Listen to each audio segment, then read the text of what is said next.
السلام علیکم ورحمۃ اللہ وبرکاتہ۔ اس چینل کو لائک کریں، سبسکرائب کریں اور بیل آئیکن کو ضرور کلک کریں تاکہ ہر آنے والی ویڈیو آپ تک پہنچے۔ اور انشاءاللہ چلتے ہیں قرآن کی طرف۔ رزق کے بارے میں جو وظیفہ ہے وہ میں آج آپ کو بتا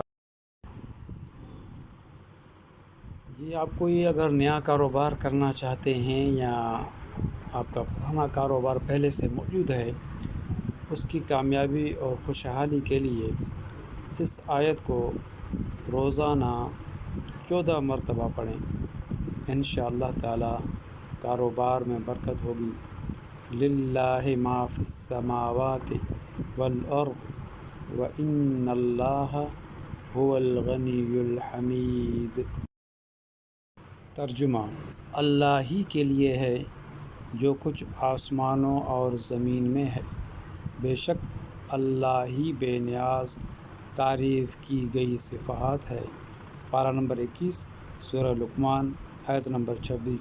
اپنا خیال رکھیں، ہمیں دعاؤں میں یاد رکھیں۔ جزاکم اللہ خیر۔